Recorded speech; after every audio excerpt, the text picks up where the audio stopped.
पठन पाठन के सहभागियों को मैं सावन कुमार नमस्कार करता हूँ। आज के पठन पाठन में मैं लेकर आया हूँ हिंदी व्याकरण मंथन की चर्चा संख्या 23। अब तक हमने कर्ता और क्रिया के मेल संबंधी नियम क और ख पर विचार किया। अब हम विचार करते हैं कर्ता और क्रिया के मेल संबंधी नियम ग। देखते हैं कि नियम ग क्या कहता है।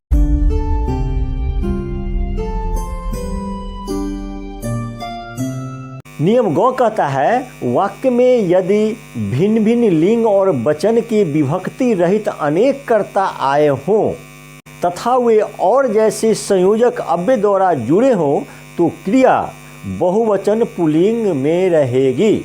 हमारा जो मूल मंत्र था कि विभक्ति रहित कर्ता के लिंग और वचन के अनुसार क्रिया होती है, वही नियम यहाँ भी लागू हो रहा है।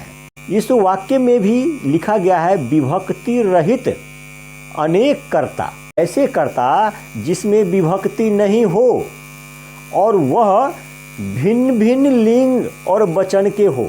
हमने नियम ख में पढ़ा कि एक ही लिंग के अनेक कर्ता थे, लेकिन यहाँ पर क्या हो गया, भिन्न भिन्न लिंग के हो गए हैं और वचन भी भिन्न भिन्न हो गए हैं।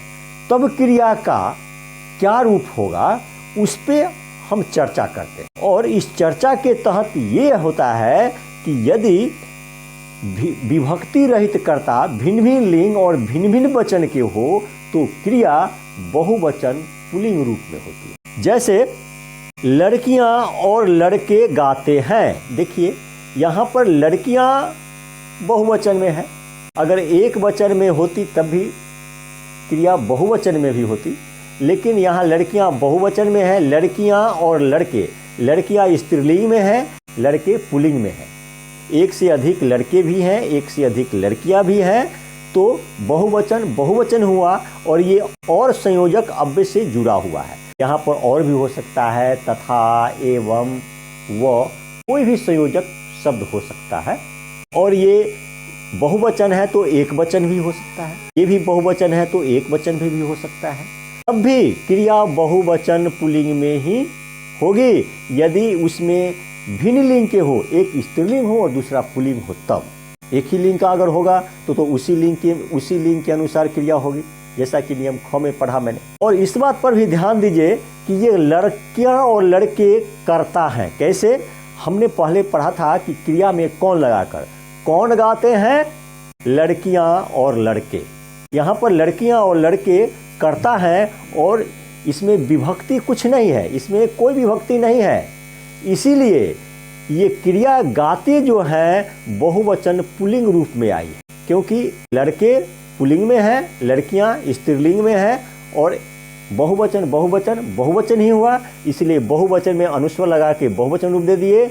और गाते स्त्रीलिंग और पुल्लिंग दोनों है, इसीलिए गाते हैं।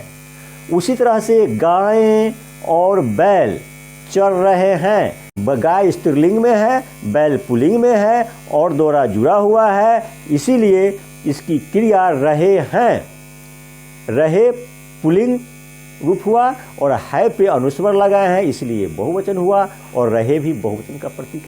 कौन चल रहे हैं? तो गायें और बैल।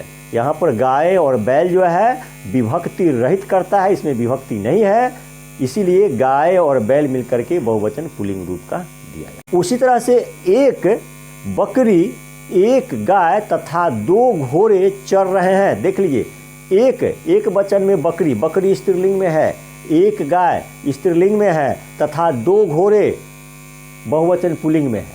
इसमें भिन्न घोड़े पुल्लिंग में है और ये दोनों स्त्रीलिंग में है और ये तथा द्वारा जुड़ा हुआ है, इसीलिए क्रिया भी बहुवचन पुल्लिंग में आई है। चर रहे हैं, रहे जो है सो बहुवचन पुल्लिंग का प्रतीक है और है पर अनुस्वर दिए हैं तो ये भी बहुवचन का प्रतीक है। अब यहाँ पर तो आप देख लिए हैं कि यदि वाक्य में भिन्न भिन्न लिंग और वचन के कर्ता और जैसे संयोजक अव्यय द्वारा जुड़े हों तो क्रिया बहुवचन पुल्लिंग में होगी।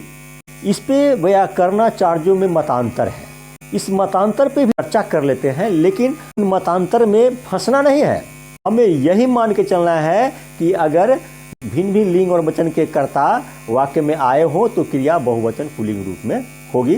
व्याकरणाचार्य में मतांतर है तो रहने दीजिए, फिर भी हम थोड़ी देर के लिए चर्चा कर लेते हैं कि क्या मतांतर है।